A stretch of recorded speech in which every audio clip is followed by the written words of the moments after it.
बाजार PB fintech पे जो है कुणाल आपके चार्ट चेक लेना चाहेंगे। अभी अभी जो है 50 डीएमए का जो है मूविंग एवरेज जो है क्रॉस किया गया है पॉलिसी बाजार पे और बाइंग आ रही है। आपको लगता है ये सस्टेन करेगा? क्या चार्ट सजेस्ट कर रहे हैं अभी?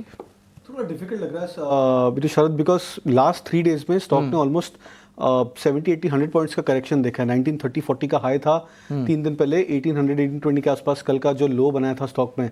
तो जल्दी हम कहते हैं कि जब इतना 3 डेज में अगर एक इतनी मेजर सेलिंग हो जाती है तो उसके बाद एक रिलीफ रैली आता है, बट वो एक रैली, एक बाउंस होता है जो शायद ट्रेंड में कन्वर्ट होना डिफिकल्ट हो जाता है, बिकॉज हायर लेवल्स पे वापस हम देखते हैं कि शॉर्टिंग या एक शॉर्ट बिल्टअप वापस स्टॉक प्राइसेस में देखते जनरली ऐसे करेक्शंस के बाद में। तो मेरा ऐसा मानना है कि थोड़ा सा यहाँ पे कॉशियस होना चाहिए।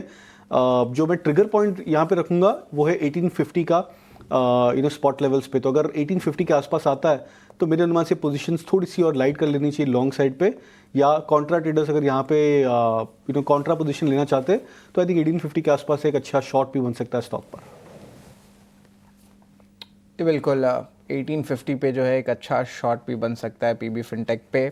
और कुणाल, एक चीज़ मैं बताऊंगा कि बुलिश एनगल्फिंग भी जो है चार्ट मुझे टीटागढ़ में देखने मिल रही है। आपने बताया भी था बुलिश हैमर भी आरवीएनएल में आया, तो रेलवे स्टॉक्स में जो है मोमेंटम आ रही है और ऑफकोर्स फंडामेंटल भी एक दो न्यूज़ फ्लोज है जिसके कारण टीटागढ़ जो है लगभग 1.5% ऊपर है, जहाँ पे जो एक्सपेक्टेशन है कि बड़े ऑर्डर फ्लोज जो है वंदे मेट्रो के भी आ सकते हैं। डेज हाई पे टीटागढ़ रेल आ गया है। बुलिश एनगल्फिंग भी है। तेजस, एक बार टीटागढ़ पे भी चार्ट चेक ले लेते हैं। रेलवेज थीम जो है बहुत अच्छी हमने पिकअप कर ली है, जहाँ पे मोमेंटम आ रहा है।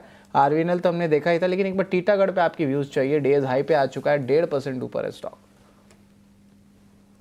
देखिए, टीटागढ़ रेल की बात करें तो एक अच्छी खासी रैली के बाद पिछले 7-8 दिनों से स्टॉक एक साइडवेज कंसोलिडेशन में ट्रेड कर रहा था। आज के सत्र में एक bullish engulfing candlestick pattern form हुई है।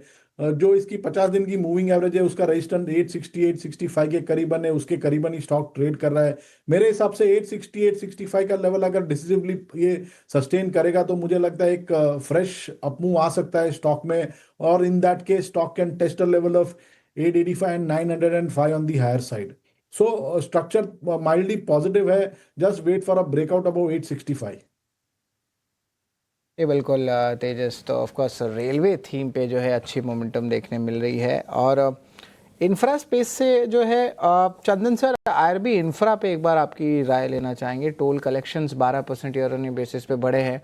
हाल ही में मोनेटाइजेशन भी जो है कंपनी अनाउंस की थी, और अब देखिए थोड़ी सी जिटरी के बाद अभी फिर से जो है एक रिकवरी मोड पे आरबी इंफ्रा आ गया। स्टॉक 2% ऊपर है। लार्जली ये जो है टोल रिलेटेड न्यूज़ फ्लो पे जो है स्टॉक्स की मोमेंटम देखने मिलती है, और पिछले 2 महीने से रोड ऑर्डरिंग भी एनएचआई डेटा जो है स्ट्रेंथ बता रहे हैं। क्या लगता है कि आरबी इंफ्रा में एक पोजिशनल प्ले बन सकता है? कुछ खास रिटर्न्स आए नहीं है 3 महीने में, तो स्टॉक 18% भी गिर चुका है। तो यहाँ से कुछ अट्रैक्टिव लेवल पे पोजिशनल कॉल्स आ सकते हैं आरबी इंफ्रा के लिए, चंदन सर? देखिए, पिछले लगभग वाईटीडी बेसिस पे बात करें तो 25% की डिक्लाइन है और स्टॉक अपने 20 महीने के लोवेस्ट लेवल पे कामकाज कर रहा है। मैं आपको बताना चाहूंगा, इस काउंटर में मेजर रैली हुई थी जनवरी 2024 में, और जेन के टाइम में 41 से लेके लगभग 70-72 तक के मूवमेंट आ गए थे, और अब हम वापस उसी लेवल के आसपास आ चुके हैं। तो ये 20 महीने का जो कंसोलिडेशन और करेक्टिव मूव था उसी लेवल पे आया जहां पे पहले रैली स्टार्ट हुई थी। तो मेरे हिसाब से 40 एक बड़ा सपोर्ट का काम करेगा। लास्ट टाइम भी 40 से 72 की रैली आई थी। इस बार उतना बड़ा तो मूव नहीं है, बट 40 के सपोर्ट से कहीं ना कहीं 47-48 तक के स्विंग तो यहाँ पे बन सकते हैं।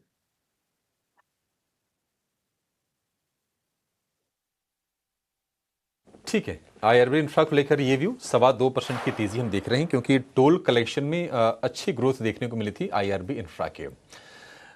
लेकिन आज है वर्ल्ड ईवी डे, यानी कि इलेक्ट्रिक व्हीकल्स के अडॉप्शन को हम सेलिब्रेट करते हैं। आगे की ग्रोथ को लेकर भी हम तैयारी करते हैं, कैसे एमिशंस को कम किया जाए और इस धरती को एक बढ़िया रहने लायक जगह और बनाई जाए। इसका मकसद भी है ईवी डे को सेलिब्रेट करने का।